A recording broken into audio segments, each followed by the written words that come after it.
오늘 십자가 시대 제가 프린트물 나눠드린 거 다 같이 읽으시겠습니다. 시작.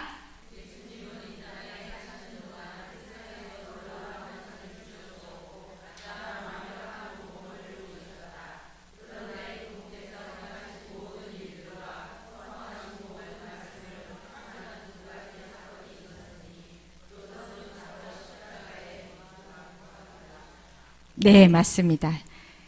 그것은 바로 십자가의 죽음과 부활이다. 계속해서요. 예수 그리스도께서는 이 두 가지 사건을 통해 하나님의 구원의 계획을 완성하셨습니다. 요즘 세상에 특별히 연예인들 그리고 많은 사람들이 자살을 많이 합니다. 그런데 이 죽음도 하나님의 손에 있다라는 사실 아십니까? 자살한다고 해서 다 죽는 것이 아니라는 거 아시지요? 어떤 사람은 죽었다 살아났네 그렇게 할 만큼 자살한다고 해서 다 죽는 것이 아닙니다. 그래서 예수 그리스도의 십자가의 능력과 은혜가 얼마나 놀라운지 우리는 모릅니다. 왜냐하면 우리는 압니다. 죽으면 이 땅에서의 모든 삶은 끝난다라는 사실, 다시는 기회를 얻지 못한다라는 사실. 그런데 우리가 하나님을 믿는 것뿐만이 아니라 하나님이 우리를 사랑하셔서 우리에게 다시 한번 살 수 있는 기회를, 권한을 우리에게 주십니다. 그 죽음을 하나님께서 취하시면 죽는 것이고, 그리고 하나님께서 다시 한번 그 죽는 자를 긍휼히 여겨서 그 죽음을 빼앗지 아니하시면 살아날 수 있습니다. 하나님에게는 우리에게 살 수 있는 생명도 주시고 우리를 죽일 수 있는 죽음도 우리에게 부여하신다라는 사실입니다. 그렇기 때문에 우리가 이 땅에 태어나는 그 순간부터 내가 하나님을 알지 못한다 할지라도 하나님은 우리를 아시기 때문에 어떤 자에게는 다시 살 수 있는 기회를 주셔서 그가 돌이킬 수 있는 기회를 주시는 하나님이십니다. 그런데 취하는 생명도 있지요. 그거는 하나님께서 왜 저 사람을 죽였습니까? 우리는 원망한다 할지라도 우리는 그 삶과 죽음에서 우리가 말할 필요는 아무것도 없다라는 사실이고, 기회를 준다는 이유는 하나님께서 무엇인가 그 사람에게 행할 바가 있기 때문에 주시는 것이요, 그렇지 아니하다면 그 사람은 이 땅에서 무엇인가 그 하나님께서 맡겨주신 사명을 다 하였기 때문에, 그래서 취하는 생명이 되는 줄로 믿습니다. 거저 하나님께서 취하는 생명이 아니라 하나님께서 그것을 하나님께서 보시고 합당하게 우리에게 주시는 줄로 믿습니다. 죽음에 안타까운 사람들도 많습니다. 하나님의 제자 중에서 한 사람은 참으로 안타깝게 죽음을 맞이하였습니다. 가룟 유다입니다. 그런데 죽음을 맛볼 수밖에 없는 또 한 사람이 있습니다. 베드로입니다. 베드로와 유다하고는 상이한 사람들이 아닙니다. 똑같은 하나님 앞에 범죄한 사람입니다. 베드로도 예수 그리스도를 3번이나 죽였습니다. 그리고 유다는 예수님을 1번 죽였지요. 어떻게요? 유다는 로마 사람들에게 예수님을 팔았고, 베드로는 그 유대 사람들에게서 자신은 예수님을 모른다라고 3번 부인한 것. 그런데 예수님께서는 이 두 사람에게 공평하게 똑같이 어떻게 하셨냐면 용서의 시간을 회개의 시간을 주셨습니다. 그런데 한 사람은 그 시간을 깨달아 돌이켜 회개하였고, 한 사람은 그것을 죄책감으로 여겨 그냥 자기의 생명을 놓아버렸습니다. 하나님은 모든 사람들에게 구원을 주셨고 또한 똑같이 동등하게 기회를 주셨습니다. 그런데 그것을 버려버리는 사람이 있는가 하면 꽉 부여잡는 사람들이 있습니다. 우리는 모두가 다 죄인들입니다. 모두가 다 살인자들입니다. 우리는 날마다 사람을 죽입니다. 무엇으로요? 우리의 생각과 우리의 마음과 우리의 입술로 사람들을 죽입니다. 우리는 모두가 다 살인자들입니다. 그런데 우리가 오늘도 다시 살 수 있는 것은 예수 그리스도가 우리 안에 계시다라는 그 믿음 때문에 오늘도 이 자리에 주님 앞에 나온 것입니다. 그러면 시슴으로 한번 넘어가 보겠습니다. 시슴, 제가 읽겠습니다. 가룟 유다가 예수를 배신하기 직전의 목요일 밤, 예수님은 제자들이 예루살렘의 한 다락방에 모여 유월절을 기념하고 있었습니다. 이때 예수께서는 식탁 위에 있는 떡과 포도주를 들어 제자들에게 나누어 주셨는데, 이것들은 곧 찢기게 될 주님의 몸과 흘리실 주님의 피를 기념하기 위한 가시적인 수단이었습니다. 우리가 지난주에 성찬주의를 보냈습니다. 그래도 감사하게도 날마다 우리 순복음 부천교회에서는 한 달에 한 번씩 성찬을 대하면서 주님의 그 십자가 보혈의 은혜를 다시 한번 우리가 생각하게 하고, 그리고 그 은혜에 감사하는 시간을 갖습니다. 주님께서는 그 정한 짐승과 그리고 부정한 짐승 가운데에 한 가지 정한 짐승 중에는 되새김질하는 짐승은 어떤 짐승이죠? 그런 것들이 부정한 짐승일까요? 정한 짐승들일까요? 정한 짐승. 그래서 저는 왜 되새김질하는 것이 왜 그렇게 중요한가? 왜 정한 짐승인가? 생각해 보았습니다. 그런데 되새김질은 계속해서 반복하여서 끌어내어서 다시 한번 그것을 보게 되는데요.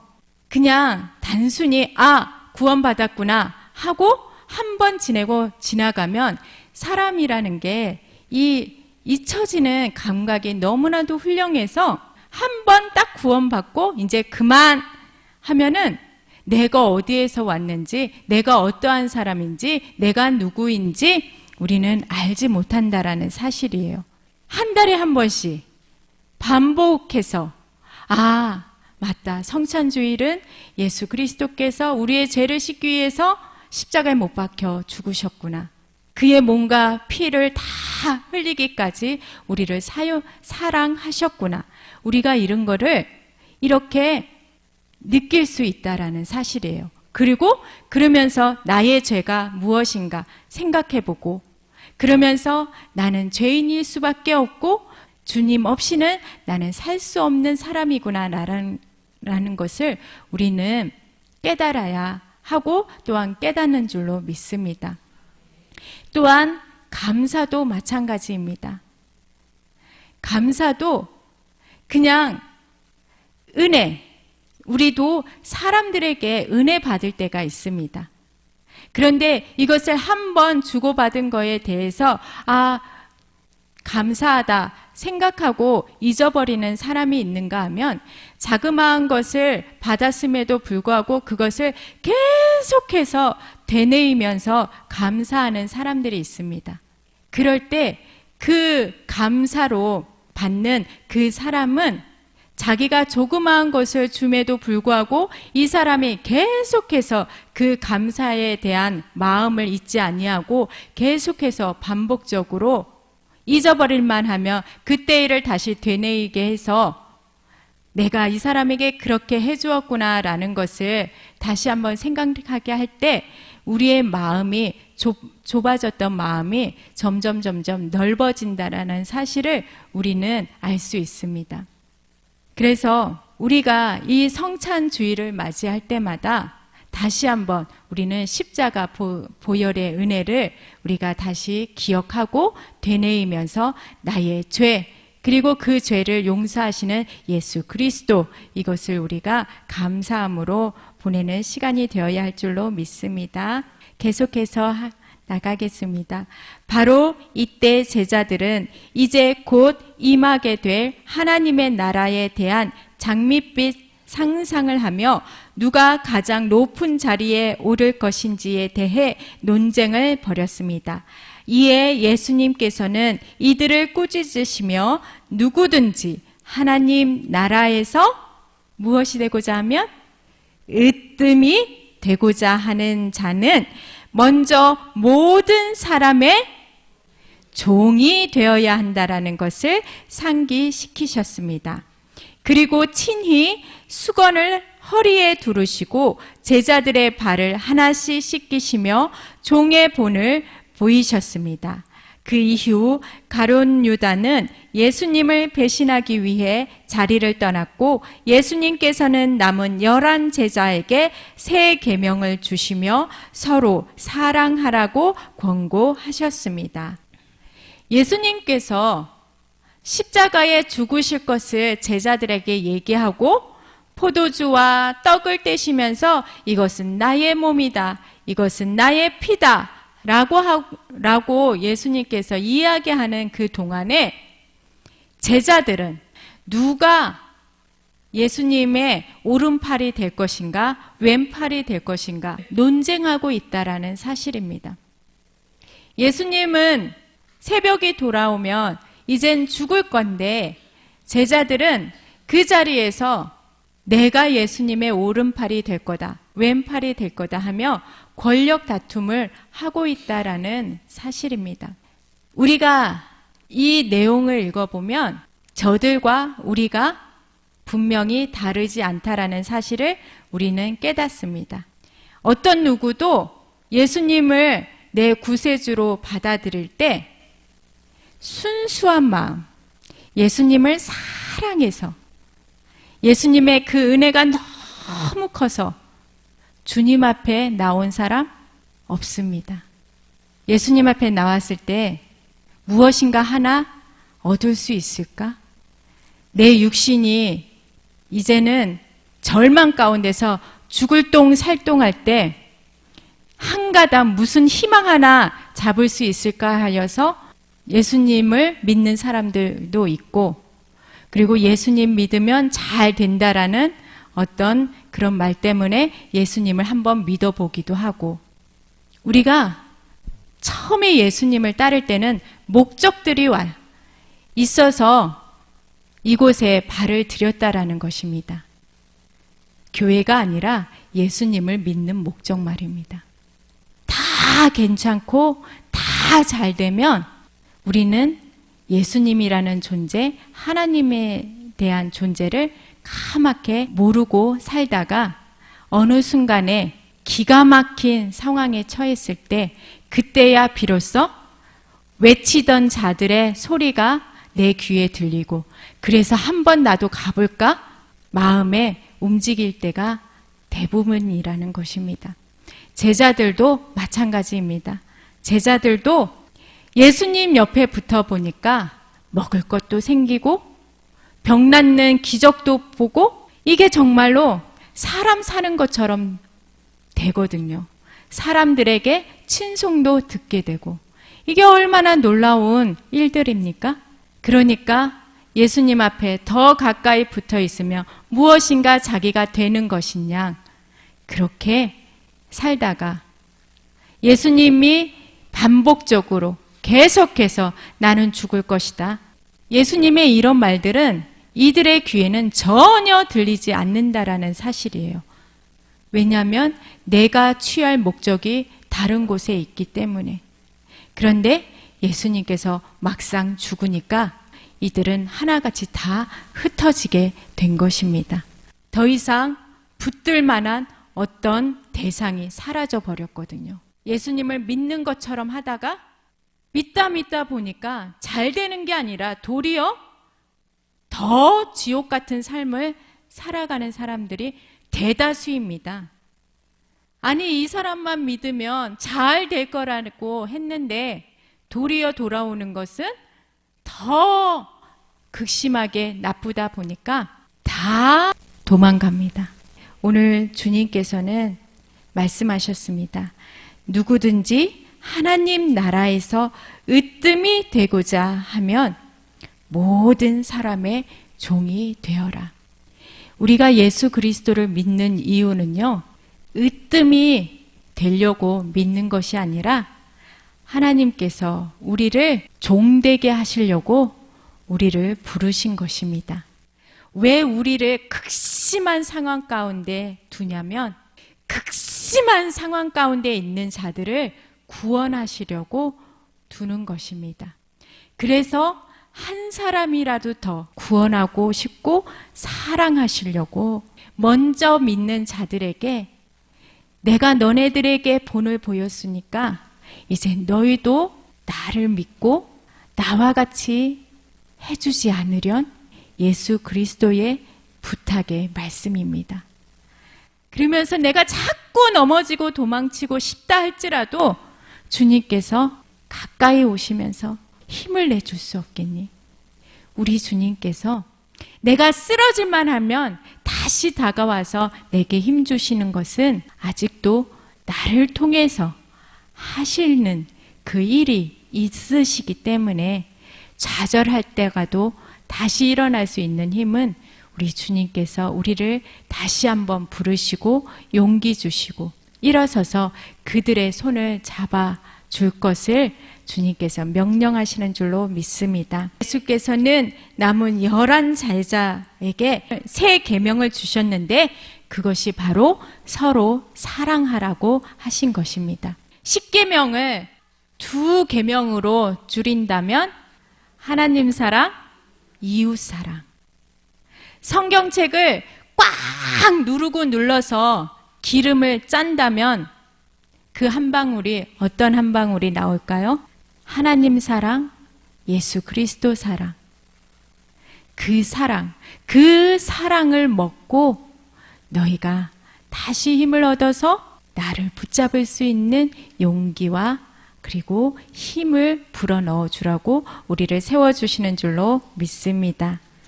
1차 신문 첫째 줄과 둘째 줄 다 같이 읽어볼까요? 시작! 1차 신문 대제사장 가야바와 장인이자 대제사장을 역임했던 안나스에게 끌려가셨습니다. 예수님이 제일 첫 번째로 누구에게 신문을 받으셨다고요? 안나스 대제사장. 하나님 앞에 제일 앞으로 나아가는 사람이지요. 하나님을 모르는 사람일까요? 제일 잘 아는 사람일까요? 제일 잘 아는 사람이죠. 그런데 그 하나님을 제일 잘 아는 사람이 누구를 핍박했나요? 예수님. 성경에서 나오는 모든 사실들을 읽어보면 우리와 정반대의 말씀을 하고 있는 것이 아닙니다. 내가 하고 있는 일을 성경이 말씀하고 있습니다. 누가 예수 그리스도를 제일 미워하고 싫어하고 욕하고 때릴까요? 믿는 사람들입니다. 내가 그런 사람입니다. 내가 하나님을 믿으면서도 하나님을 잘 알까요? 제일 잘 아는 사람은 바깥에 있는 사람입니다. 하나님이 누구신지를. 그렇기 때문에 바깥에 있는 사람이 안에 있는 사람들에게 뭐라고 하는 겁니다. 너네들 정신 왜 안 차리냐고. 두 번째 보실까요? 2차 신문. 가야바와 사내들인 공회에 신문 받으셨다. 여기는 또 어딜까요? 공회. 사내들인 공회가 뭐 하는 데일까요? 하나님을 믿는 제사장들과 여러 하나님을 안다라고 학식적이 있는 사람들이 모여서 율법을 제정하고 공회하며 서로 의논하면서 하나님의 말씀을 붙들고 회의하는 장소지요. 여기에서 무엇을 했다고요?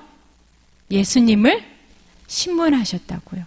교회들이 여기에 속할 수도 있다라는 사실이에요. 우리가 무엇을 알까요? 하나님이라는 문자적인 신은 알았지만 하나님의 속성, 하나님이 누구신지를 아는 것에는 원치 아니하였습니다. 이들은 예수님의 행색은 보면서 예수님 입술에서 나오는 목소리 듣지 아니하였다라는 사실입니다.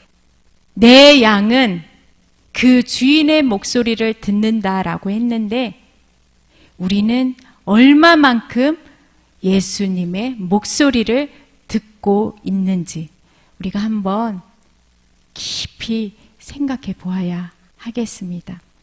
3차 신문, 로마 총독 빌라도에게 재판을 받으셨다. 이 사람은 어떤 사람일까요? 이방 사람이죠. 그렇죠? 이스라엘 백성들은 하나님이 택하신 족속, 선민, 그 나머지 윗사람들은 어떤 사람들이에요? 다 죽음을 가까이 둔 그런 족속이었죠. 그런데 이 빌라도는 아무것도 예수님에 대해서 이들이 예수님이 이러한 죄를 저질렀다고 막 얘기해도 이 이방인 빌라도는 예수님의 제목을 발견하지 못했다라고 합니다. 또한 4차 신문 어디로 보냈을까요? 유대왕 헤롯에게 보냅니다. 헤롯에게 보냈지만 그곳에서 예수님은 어땠냐면 헤롯과 로마 병사들은 예수님을 조롱한 뒤에 다시 빌라도에게 보내 최종 판결을 위임받습니다. 유대왕 헤롯은 예수님을 조롱했습니다. 유대인 민족이 어떤 민족이라고요? 하나님의 택하신 족속. 그들이 하나님을 조롱했다라는 것입니다. 우리의 모습을 여기에서 찾아야 합니다. 택하신 백성들이 어떠한 모습으로 어떻게 예수님을 십자가에 못 박혀 죽였는지 우리는 그것을 보아야 한다라는 것입니다. 하나님이 때때로 만나와 메추라기를 보내주시고 단물을 보내주시고 낮에는 구름기둥 밤에는 불기둥 지켜주신 그런 달콤함을 바라보라는 것이 아니라 하나님을 안다라는 백성들이 족속들이 어떻게 예수님을 십자가에 못 박혀 죽였는지 우리가 그것을 봐야 한다라는 것입니다. 그래서 주님 앞에 죄인일 수밖에 없고 주님의 그 은혜로 오늘도 살아가고 있는 것에 감사하는 그것밖에는 주님 앞에 드릴 것이 없다라는 우리의 고백이 있어야 하는 줄로 믿습니다. 프린트물을 보시면 사형 집행, 예수께서 겟세마네 동산에서 기도하신 후에 예수님은 대제사장이 보낸 무리들에 의해 체포되어 5차례 신문을 받으시고 결국 예루살렘 외곽의 언덕에서 2명의 강도와 함께 십자가에 못 박히셨습니다. 그러나 예수님의 십자가의 죽음은 다음 2가지 면에서 유일무이한 죽음이었습니다. 첫째, 예수님의 죽음은 자발적인 죽음이었습니다. 죽음의 원인은 죄입니다. 그러나 예수님은 죄가 없으셨고 따라서 죽음은 예수님을 삼킬 권한이 없었습니다. 그럼에도 불구하고 이런 면에서 예수님은 자신의 목숨을 스스로 버리기로 한 최초의 인간이셨습니다. 둘째로 예수님의 죽음은 대속의 죽음이었습니다.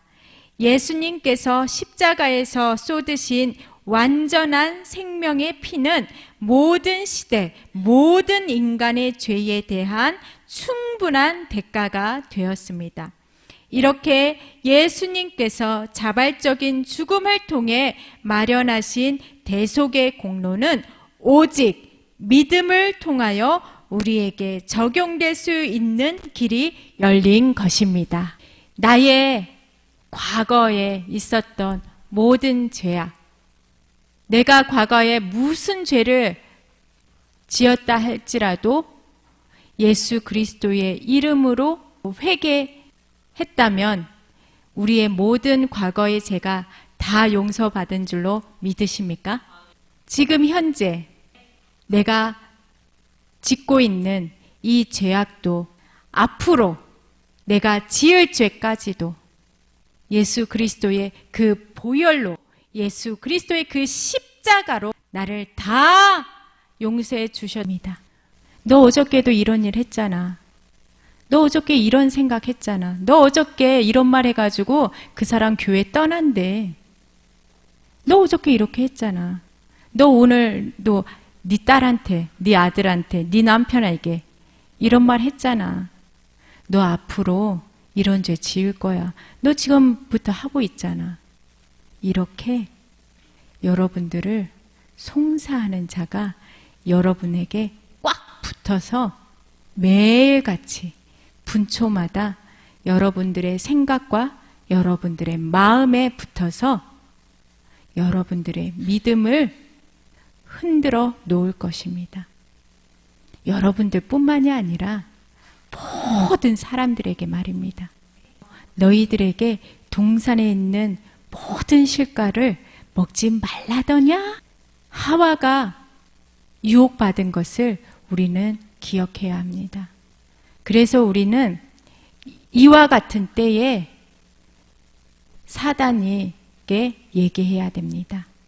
그래, 맞다. 네 하는 말이 맞아. 나는 죄인이야. 오늘도 죄를 지었고 또 앞으로도 죄인일 수밖에 없어. 그런데 예수 그리스도가 있어.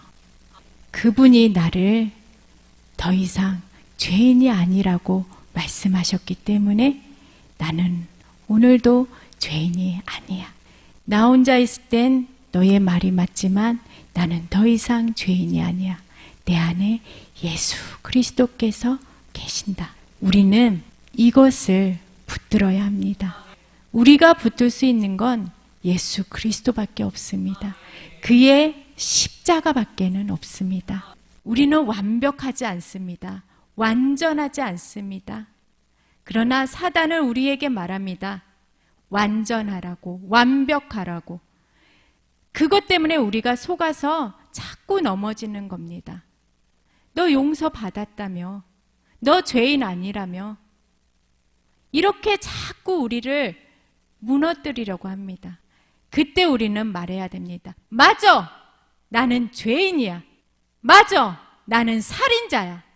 그런데 주님께서 나의 죄를 씻어 주셨어. 주님이 나를 구원해 주셨어. 그 그리스도의 피가 내 안에 있어. 그래서 나는 더 이상 죄인이 아니야. 우리가 이렇게 고백해야 한다라는 사실입니다. 이것이 우리의 능력이고 이것이 우리의 권세인 줄로 믿습니다. 예수님은 하나님이십니다. 요한복음 1장 1절에서 2절 말씀. 시작. 태초에 말씀이 계시니라. 이 말씀이 하나님과 함께 계셨으니 이 말씀은 곧 하나님이시니라. 그가 태초에 하나님과 함께 계셨고. 아멘. 그가 태초에 하나님과 함께 계셨대요. 예수님께서 하나님과 함께 하셨습니다. 그리고 1장 1절에 보면 태초에 말씀이 계시니라. 이 말씀이 하나님과 함께 계셨으니 태초에 말씀이 계시니라. 이 말씀이 하나님과 함께 계셨으니 이 말씀이 누구시라고요? 예수님. 하나님께서 이 세상 모든 우주 만물을 창조하셨을 때 예수님도 함께 하셨습니다. 그 말씀이 육신으로 오셨습니다. 그게 우리는 예수라고 이야기를 합니다. 원래는 하나님과 함께 하셨는데 그 하나님이 이 땅에 오셨어요. 그분을 우리는 예수 그리스도라고 고백합니다.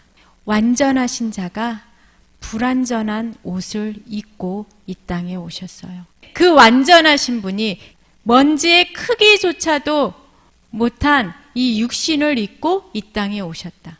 이게 상상이나 되는 일입니까? 그 고통을 감수하고 이 땅에 오셨다라는 거예요. 우리 옛날에 묘기 보실 때 쬐꼬만 상자 안에 사람 몸이 들어가는 묘기 보셨나요? 우리 어르신들, 권사님들은 많이 보셨을 텐데 자기 몸을 완전히 막 포개잖아요. 사람의 육신이 어떻게 그렇게 될 수 있을까 할 정도로 완전히 포개서 그 상자 안에 들어가요.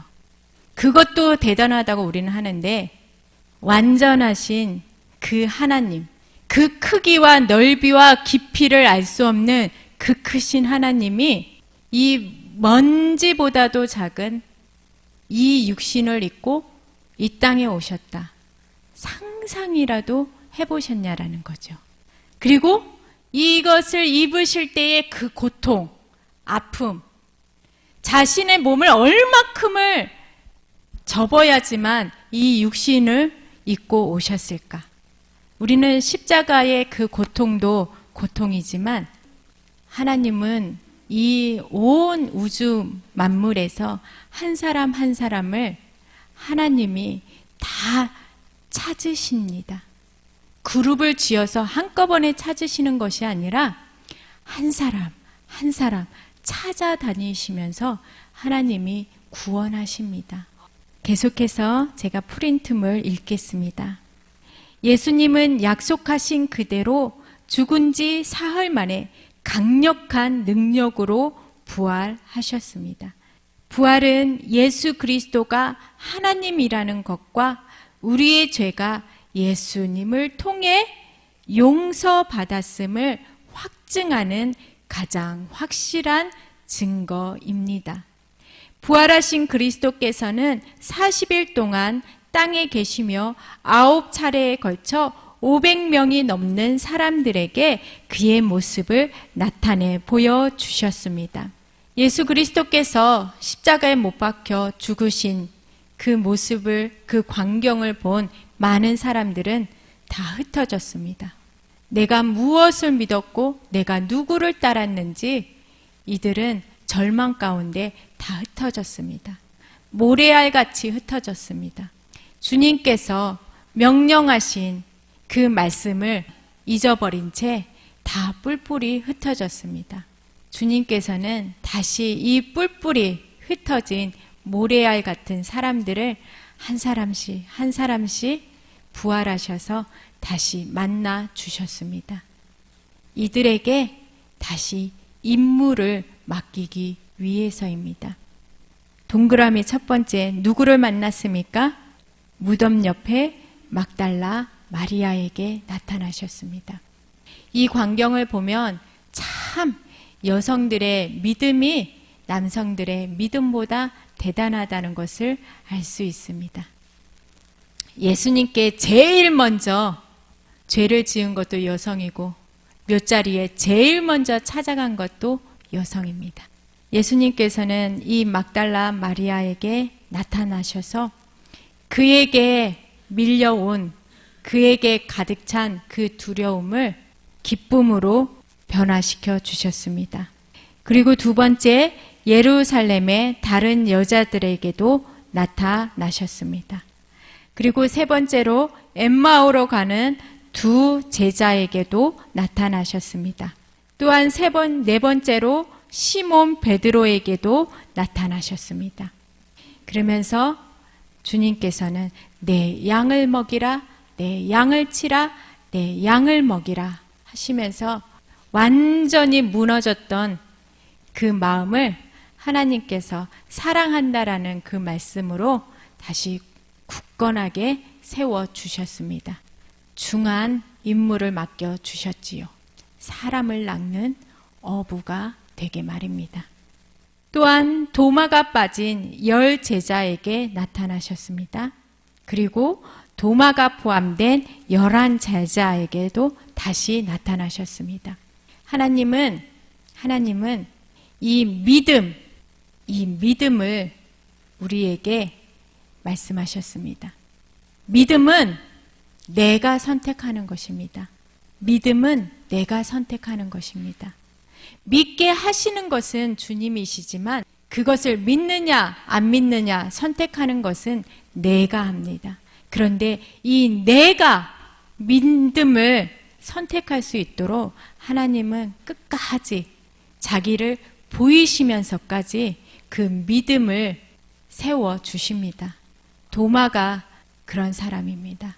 도마는 예수님의 구멍난 손을 자기가 찔러봐야 되고 구멍난 옆구리를 만져보아야 믿겠다라고 했습니다. 그런데 놀라운 사실 아십니까? 우리는 여기서 그냥 넘어가지요. 예수님이 처음 부활하셔서 여자에게 나타나셨을 때 이 여자는 반가워서 예수님을 딱 만지려고 했어요. 그랬더니 예수님 뭐라고 하셨어요? 나를 만지지 말라 하셨어요. 왜? 내가 하나님께 올라가야 하기 때문에. 그런데 도마는 믿지 않았어요. 예수님이 정말 살아났는지 안 났는지 내가 내 손가락으로 내가 확인하기 전까지는 안 믿는다. 예수님께서 자신이 하늘로 올려져야 하기 때문에 여자가 만지려고 할 때 하지 말라고 했던 그것을 도마에게만큼은 예수님이 그걸 허락하셨어요. 믿게 하시려고. 우리 주님이 이런 분이세요. 이런 분이신데 어떤 분은 조롱을 하죠. 내 앞에 예수님을 갖다 놔봐. 그럼 내가 믿을게. 도마가 예수님의 그거를 만졌을까요? 이거를 만졌을까요? 그래야 믿었을까요? 거기에는 도마가 만졌다라고는 말씀이 나타나지 않아요. 내 손으로 직접 내 손가락을 대보고 여기를 만져보라. 그렇게 말씀하셨지. 그래서 도마가 만져보았다라고 성경에 쓰여 있지 않아요. 도마는 그때서야 비로소 믿었어요. 그러면서 주님이 보지 않는 믿음이 크다라고 말씀하셨습니다. 그런데 그런 믿음조차도 우리 주님은 믿지 아니하는 자들을 위해서 본인이 나타나시면서 그 믿음을 굳건히 하라고 말씀해 주십니다. 그것이 오늘날에도 성령으로 그 하나님께서 우리와 함께 하시고 간절히 찾고 부르짖고 두드리는 자에게 그분이 우리에게 보여주십니다. 그리고 굳건하게 하라고 말씀하십니다. 7번째, 산에서 500명이 넘는 사람들에게 나타나셨고 8번째, 예수님의 동생 야고보와 모든 사도에게 나타나셨고 그리고 마지막 승천하시기 직전 제자들에게 마지막으로 다시 한번 나타나 주셨습니다. 그러면서 제자들에게 말씀하셨지요. 내가 가는 것이 너희에게 유익이라. 그렇게 말씀하시면서 너희는 모여서 기도하라 말씀하셨습니다. 그것이 무엇입니까? 바로 성령 하나님을 구했습니다. 시온은 예루살렘의 또 다른 이름입니다. 예루살렘이 시온산에 세워졌기 때문에 시온이라고도 합니다. 예수님은 예루살렘 동편의 감람산에서 승천하실 때 하늘로 올라가는 것을 본 그대로 다시 오겠다고 약속하셨습니다. 장차 예수께서 재림하실 때 그분은 자기 백성들을 맞아들일 것이며 자신의 권세에 반항하는 모든 세력을 침묵하게 하실 것입니다. 예수님을 구주와 주님으로 영접한 우리 모두는 하나님의 나라에서 예수님과 함께 영원히 다스리게 될 것입니다. 아멘. 그렇다고 해서 아주 먼 훗날의 얘기도 아닙니다. 우리의 육신도 예수님과 함께 부활한다라는 이 사실도 아주 먼 이야기는 아닙니다. 하지만 곧 앞으로 닥칠 일이지만 지금은 아닌 것 같습니다. 그럼 지금 당장 우리는 무엇을 하느냐? 지금은 우리가 다가올 그리고 앞으로 오실 그 예수님을 맞이할 준비를 하는 것입니다. 무엇을 가지고 준비를 하느냐? 돈, 명예, 권력, 봉사, 착한 일, 이런 것이 아닙니다. 이런 것이 아니라 성령 하나님을 모셔드리고 그 성령 하나님께서 우리가 가야 할 바, 우리가 보아야 하는 것, 우리가 들어야 하는 것, 이 모든 것을 그분이 행하실 수 있도록 우리를 그분께 드려, 그리고 그분의 뜻대로 우리가 행해야 한다라는 사실입니다. 그렇다면 우리가 어떻게 해야 할까요? 매일마다 그냥 교회에 앉아서 기도만 할까요? 매일마다 성경책만 볼까요? 매일마다 그러면 전도만 할까요? 아니요. 그건 주님께서 하십니다. 주님께서 각 사람에게 합당하게 가르쳐 주십니다. 그러면 나는 그 자리에서 주님과 함께 열심히 행하면 됩니다. 때로는 직장에서, 때로는 사업장에서, 나의 가족들과, 나의 친구들과, 때로는 나의 이웃들과 기도하는 자리에, 예배하는 자리에, 전도하는 자리에 하나님께서 각자에게 그날 행하실 일을 주시면 우리는 그 자리에서 하나님 말씀대로 하나님의 목소리를 들어가면서 그 자리에서 그렇게 열심히 행하면 됩니다. 그러하면 우리 예수 그리스도께서 그날에 우리를 불러주실 때 우리는 그 자리에 그렇게 올라가면 됩니다. 내 주님이 여기 있다 저기 있다 할지라도 내 하나님이 들려주는 그 목소리, 내 양은 내 목소리를 안다라고 했습니다. 우리가 하나님의 목소리를 분명히 알 수 있도록 우리가 어떻게 해야 되겠지요? 그분과 함께 동행해야 할 줄로 믿습니다. 마지막 아래표 그리스도의 초림과 재림을 참조하여 각각의 주요 내용을 대조해 보시기 바랍니다. 구약의 선지자들은 메시아께서 오실 것이다 라고 선포했고, 신약의 사도들은 메시아께서 다시 오실 것이다 라고 선포했습니다. 우리는 신약 시대를 살아가고 있습니다. 다시 오실 예수 그리스도를 기다리며 살아가는 것입니다. 우리 주님께서 각자의 주신 삶에서 예수 그리스도와 살아가면 우리 주님께서 충분하게 다 책임져 주십니다.